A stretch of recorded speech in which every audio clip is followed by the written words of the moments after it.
വീണ്ടും ഒരു വസന്തം കൂടി. രചനാ സംഭാഷണം രുദ്രപ്രിയ. ഭാഗം 25. ശ്രീനന്ദ, ശ്രീനന്ദ. പവിത്ര അവളെ തട്ടി വിളിച്ചു. പെട്ടെന്ന് അവളുടെ പൾസ് ചെക്ക് ചെയ്തു. മുഖത്ത് ആശ്വാസം നിറഞ്ഞു. ഫോൺ എടുത്ത് ലീലാമ്മ സിസ്റ്ററിനെ വിളിച്ചു. അവർ വേഗം ഡോക്ടറുടെ ഒപിയിലെത്തി.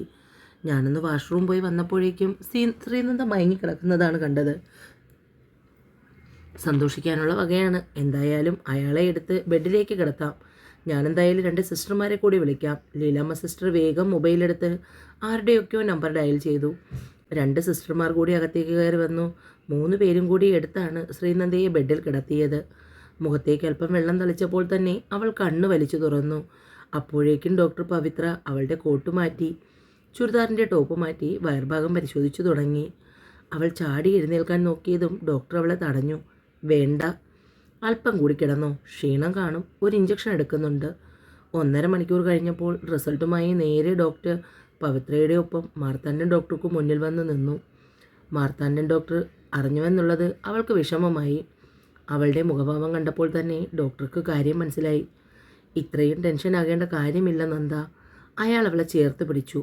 എനിക്കറിയാം മോളെ, എല്ലാം ഞാനും കൂടി ചേർന്നാണല്ലോ നിൻ്റെ ഈ. അതൊന്നും സാരമില്ല ഡോക്ടർ, എനിക്കതിൽ ആരോടും പരിഭവമില്ല. കുറച്ച് നാളായി ഞാൻ എന്നെക്കുറിച്ചൊന്നും ചിന്തിക്കുന്നില്ല. അതാണ് അറിയാതെ പോയത്. ഡോക്ടർ ഇപ്പോൾ തന്നെ 2 months കഴിഞ്ഞു. മാത്രമല്ല ബോഡി വളരെ വീക്കാണ്. സ്കാനിങ് റിപ്പോർട്ടും ഡോക്ടറെ ഏൽപ്പിച്ചു. Take care. 2 ആഴ്ച ലീവാക്കിയേക്ക്. ലീലാമ്മ സിസ്റ്ററിനോട് ഞാൻ പറഞ്ഞേക്കാം. ഒന്നും ആലോചിച്ച് വിഷമിക്കരുത്. മാർത്താണ്ഡ ഡോക്ടർ അവളെ ആശ്വസിപ്പിച്ചു. എനിക്കൊരു കാര്യം പറയാനുണ്ട് ഡോക്ടർ. മുത്തശ്ശനോട് ഇപ്പോൾ പറയണ്ട. അവിടെ ആരെയും അറിയിക്കേണ്ട. സങ്കടപ്പെടുകയേ ഉള്ളൂ എല്ലാവരും, ഞാൻ കാരണം. ആരും വിഷമിക്കേണ്ട. ഒന്നും ആരും അറിയണ്ട ഡോക്ടർ. എനിക്കത് വാക്ക് തരണം. തൻ്റെ മുന്നിൽ നിന്ന് പക്വതയോടെ സംസാരിക്കുന്ന പെണ്ണിനെ ഡോക്ടർ നോക്കി. ഞാൻ പറയില്ല, ഇത് വാക്കാണ്. ഡോക്ടർ അവൾക്ക് വാക്ക് നൽകി.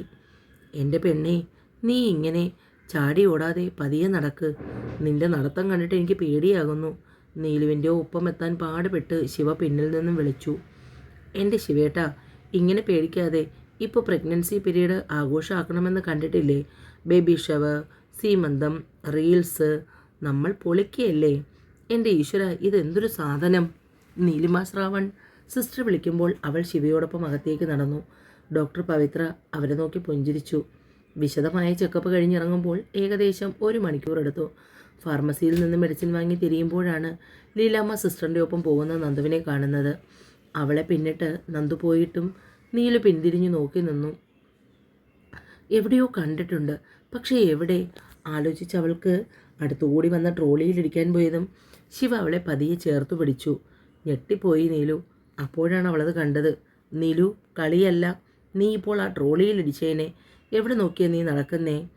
ശിവ ദേഷ്യപ്പെട്ടപ്പോൾ നീലുവിന് സങ്കടമായി. പെട്ടെന്ന് കണ്ണ് നിറഞ്ഞു. സോറി ശിവേട്ട, ഇറ്റ്സ് ഓക്കെ. നിനക്ക് വിശക്കുന്നു എന്നല്ലേ പറഞ്ഞേ? കഴിച്ചിട്ട് വീട്ടിൽ പോകാം. 2 പേരും അടുത്തുള്ള റെസ്റ്റോറൻറ്റിൽ കയറി. എനിക്ക് ബിരിയാണി മതി.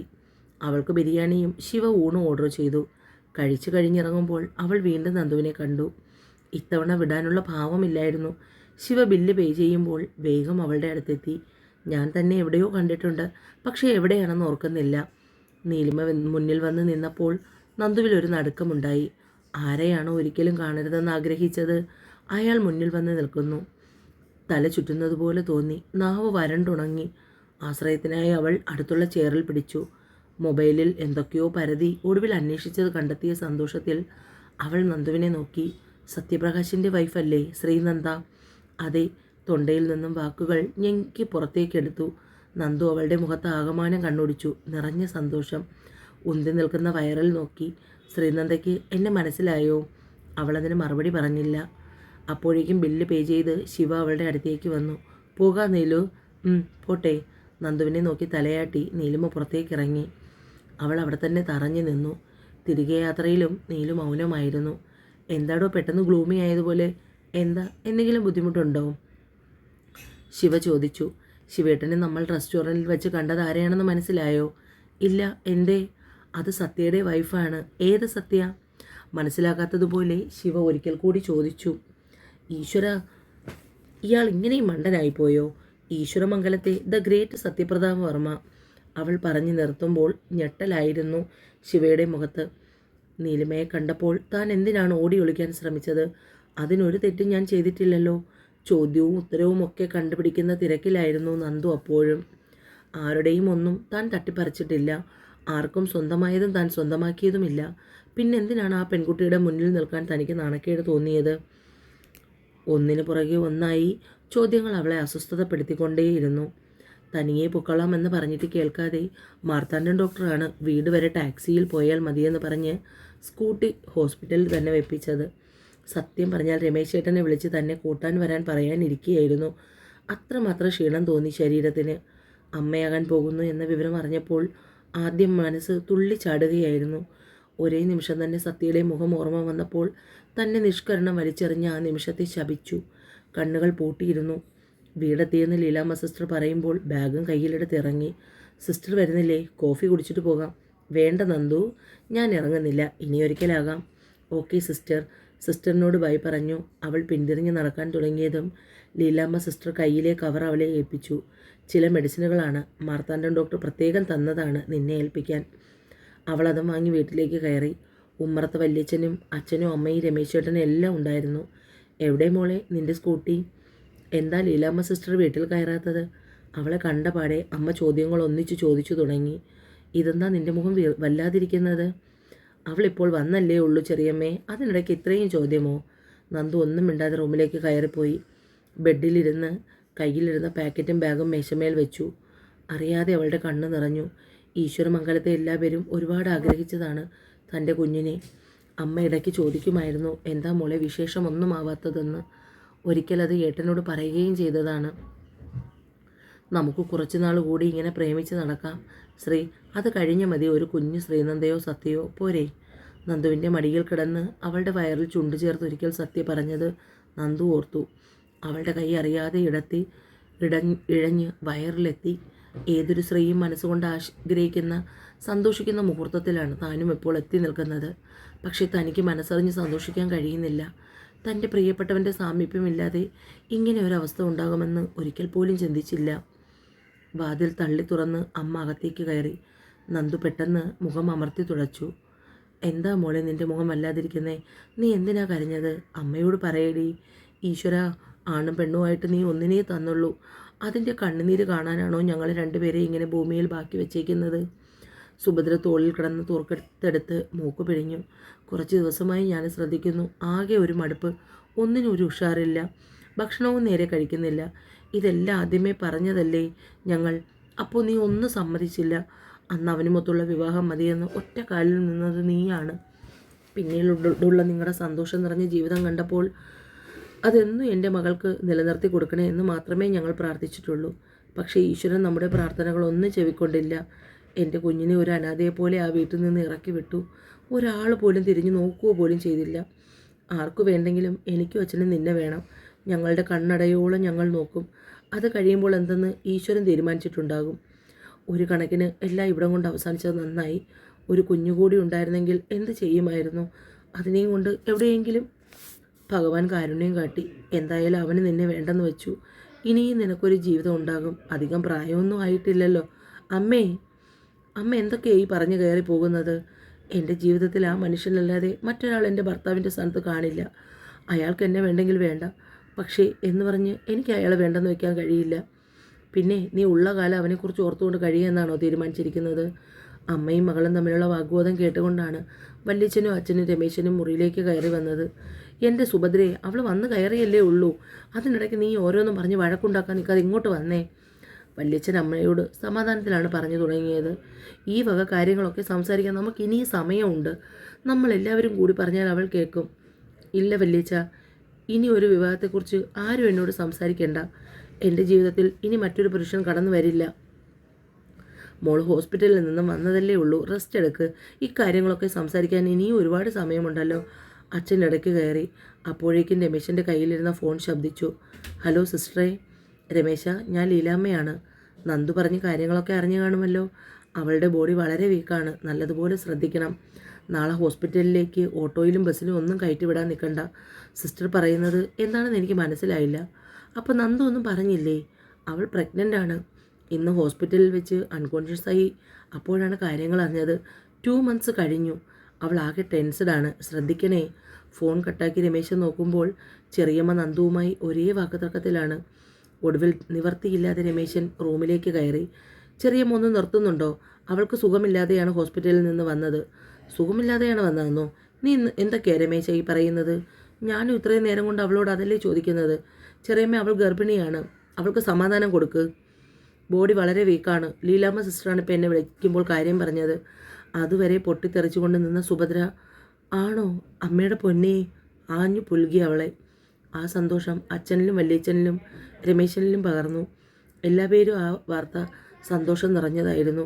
പക്ഷേ ഉടനെ തന്നെ അടുത്ത ചോദ്യവും ഉയർന്നു. ഈശ്വരമംഗലത്ത് വിവരം അറിയിച്ചോ? അതിൻ്റെ ആവശ്യമുണ്ടെന്ന് എനിക്ക് തോന്നിയില്ല. എൻ്റെ കുഞ്ഞൻ അച്ഛനില്ല. ഞാൻ മാത്രം മതി, ഞാൻ മാത്രം. നന്ദു അമ്മയാകാൻ പോകുന്നു എന്നറിഞ്ഞപ്പോൾ രാഘവനും സുഭദ്രയ്ക്കും വല്യച്ഛനും രമേശനും സന്തോഷം തന്നെയായിരുന്നു. വീട്ടിൽ പുതിയൊരു അതിഥി വരുന്നതിനെക്കുറിച്ചുള്ള സന്തോഷം അവിടെ എല്ലാവരുടെയും മുഖത്തുണ്ടായിരുന്നു. എന്നാൽ മറുഭാഗം അവളെ ഓർത്ത് വേദനിക്കുകയും ചെയ്തു. പക്ഷേ നന്ദുവിന് മാത്രം സന്തോഷിക്കണമോ വേദനിക്കണമോ എന്നറിയാൻ കഴിഞ്ഞില്ല. വേദനകൾ സ്വയം ഉള്ളിലൊതുക്കാൻ അറിയാതെ കൈ അടിവയറ്റിൽ അമർന്നു. അവളുടെ അമ്മ മനസ്സ്, അമ്മ മതി, എൻ്റെ പൊന്നിന് അമ്മ മാത്രം മതി. അച്ഛയ്ക്ക് വേണ്ട നമ്മളെ, നമുക്കും വേണ്ട. ഇനി അമ്മ സങ്കടപ്പെടില്ല കേട്ടോ. എനിക്ക് പൊന്നുണ്ടല്ലോ, അത് മതി. സ്വയം അവൾ സമാധാനിച്ചു. ബെഡിൽ നിന്ന് എഴുന്നേറ്റ് കണ്ണാടിയുടെ മുന്നിൽ ചെന്ന് ടോപ്പ് ഉയർത്തി വയറിൽ പതിയെ തഴുകി. ഇല്ല, ഇനി ആർക്കു വേണ്ടിയും തളർന്നിരിക്കില്ല. ഞാൻ കാരണം ആർക്കും ഒരു ബുദ്ധിമുട്ടും ഉണ്ടാവില്ല. മറിച്ച് സ്നേഹിച്ചിട്ടേ ഉള്ളൂ, പ്രാണനെ പോലെ. ഒരു നിമിഷം കൊണ്ട് വേണ്ടെന്ന് വെച്ചില്ലേ എന്നെ? ഒന്ന് കേൾക്കാൻ പോലും തയ്യാറായോ? ഇനിയും വരില്ല ശ്രീനന്ദ ആർക്ക് മുന്നിലേക്കും. ഇനി ശ്രീനന്ദയെ ആവശ്യമുണ്ടെങ്കിൽ സത്യപ്രകാശ് ഇവിടെ വരണം. ഉറച്ചൊരു തീരുമാനമായിരുന്നു അവൾക്ക്. ഫ്രഷായി ഇറങ്ങി നേരെ ഹാളിൽ ചെന്നു. അമ്മ, എനിക്ക് വിശക്കുന്നു, വിളിച്ചു പറഞ്ഞുകൊണ്ട് അവൾ ഊണുമേശയിലിരുന്നു. ഉച്ചത്തെ ഊണിൻ്റെ കറികൾ എടുത്തു വെച്ചു. ചേനയും പരിപ്പും തോരനും പുളിങ്കറിയും വറുത്ത മീനും. നന്ദിന് ഇഷ്ടമുള്ള വിഭവങ്ങൾ അവൾ ആസ്വദിച്ച് കഴിച്ചു. ഏറെ നാളുകൾക്ക് ശേഷമാണ് അവൾ ആസ്വദിച്ച് ഭക്ഷണം കഴിക്കുന്നത്. എല്ലാവരും അത് നോക്കിയിരുന്നു. ഇതൊരു മാറ്റമാണ്. വിധി അവൾക്ക് കരുതി വെച്ച മാറ്റം. സത്യ പതിവ് പോലെ ഓഫീസിൽ നിന്നും വീട്ടിലെത്തി. നന്ദുവുമായുള്ള ഡിവോഴ്സിന് ശേഷം മുത്തശ്ശനോട് അവൻ അധികം സംസാരിക്കില്ല. സത്യ കാരണമാണ് മുത്തശ്ശൻ വീണ്ടും രോഗബാധിതനായതുകൊണ്ട്. അതുകൊണ്ട് തന്നെ സത്യയ്ക്ക് മുത്തശ്ശൻ്റെ മുന്നിൽ ചെല്ലാൻ വല്ലാത്ത ബുദ്ധിമുട്ട് പോലെ. അന്നത്തെ സംഭവത്തിന് ഒരുപാട് നാളത്തെ ചികിത്സയ്ക്ക് ശേഷമാണ് മുത്തശ്ശൻ ഓക്കെ ആയത്. മുത്തശ്ശനെ വീട്ടിൽ നോക്കിയിരുന്നതിനായി ഒരു ഹോം നേഴ്സിനെ ഏർപ്പാടാക്കിയിട്ടുണ്ട്. ഏകദേശം അമ്മയുടെ പ്രായം കാണും അവർക്ക്. ചെറിയച്ഛനും ചെറിയമ്മയും സാരംഗം പോലും സത്യയോട് അധികമൊന്നും സംസാരിക്കാറില്ല. എന്നാൽ തൻ്റെ ഭാഗത്തു നിന്നുണ്ടായത് തെറ്റല്ല എന്ന പക്ഷക്കാരനാണ് സത്യ. ചില സത്യങ്ങൾ തന്നിൽ നിന്നും അവർ മനഃപൂർവ്വം മറച്ചു വെച്ചു. അത് താൻ അറിഞ്ഞപ്പോൾ ഉണ്ടാ പ്രത്യാഘാതം. അതിനെങ്ങനെ കണ്ടാൽ പോരെ? ആരെന്നിൽ നിന്നും അകലാൻ ശ്രമിച്ചാലും ന്യായം എൻ്റെ പക്ഷത്ത് തന്നെയാണ്. അതുകൊണ്ട് ആരുടെയും മുന്നിൽ ഇനിയൊരു വിശദീകരണത്തിന് താല്പര്യമില്ല. എങ്ങനെ പോകുന്നു അങ്ങനെ പോയാൽ മതി. അവനും മനസ്സിൽ ഉറപ്പിച്ചു. ഇവിടുന്ന് പോയ അവൾക്കില്ലാത്ത അത്ര വേദനയും വെപ്രാളമാണ് ഇവിടെയുള്ളവർക്ക്. സ്വയം ആശ്വസിക്കാൻ ശ്രമിക്കുമ്പോഴും ഒരുവളുടെ വേദന നിറഞ്ഞ കരഞ്ഞു കലങ്ങിയ കണ്ണുകളുടെ രൂപം തൻ്റെ മുന്നിൽ അപ്പോൾ തെളിയും. അതുവരെ കാണിച്ച വാശിയും ദേഷ്യവും ഒക്കെ ആ ഒരുവളെക്കുറിച്ച് ഓർക്കുമ്പോൾ മാഞ്ഞു പോകും.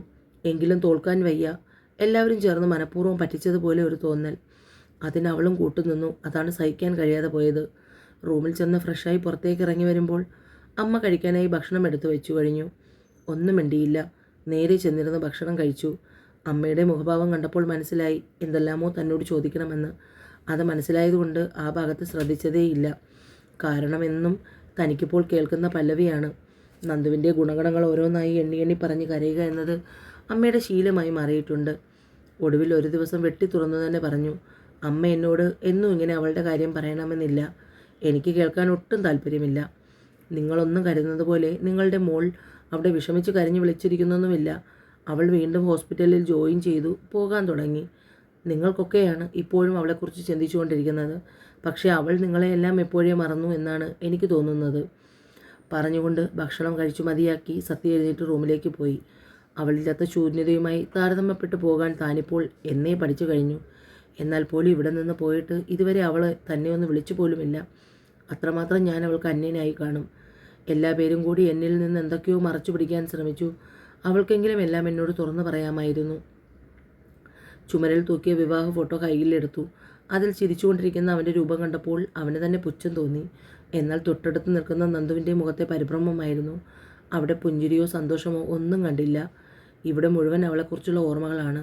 എത്ര ഓർക്കണ്ടെന്ന് കരുതിയാലും അതെല്ലാം തന്നിലേക്ക് തിരികെ വരും. പുറമേ വെറുപ്പ് അഭിനയിക്കുന്നുണ്ടെങ്കിലും അവളോട് തനിക്ക് വെറുപ്പാണോ സ്നേഹമാണോ എന്ന് വേർതിരിച്ചറിയാൻ കഴിയുന്നില്ല. അവൻ കിടക്കയിലേക്ക് വീണു. അന്നും ഉറങ്ങാനുള്ളൊരു പരീക്ഷണം മാത്രമായിരുന്നു. എന്നേ നഷ്ടപ്പെട്ടു പോയി തൻ്റെ ഉറക്കം. അവൾ ഈ വീടിൻ്റെ പടി ഇറങ്ങിയപ്പോൾ തന്നെ എന്നിൽ അവശേഷിച്ച ബാക്കി ഓർമ്മകൾ കൂടി അവൾ കൊണ്ടുപോയി. ഡ്രോയറിൽ നിന്നും അവളുടെ ഡ്രസ്സ് പുറത്തേക്കെടുത്തു ബെഡിൽ നിവർത്തിയിട്ടു. പതിവ് പോലെ അതിൽ മുഖം അമർത്തിക്കിടന്നു. ഇടയ്ക്കൊക്കെ ഒരുപാട് ബുദ്ധിമുട്ടുകളുണ്ടായി. വല്ലാത്ത ജലദോഷവും തലവേദനയും ഒക്കെയാണ്. അതിനിടയിൽ നിങ്ങളുടെ നിർബന്ധം കൊണ്ട് വോയിസ് ചെയ്തതാണ്. എന്തെങ്കിലും തെറ്റുകുറ്റങ്ങളൊക്കെ കാണും. എല്ലാവരും ക്ഷമിക്കുമല്ലോ.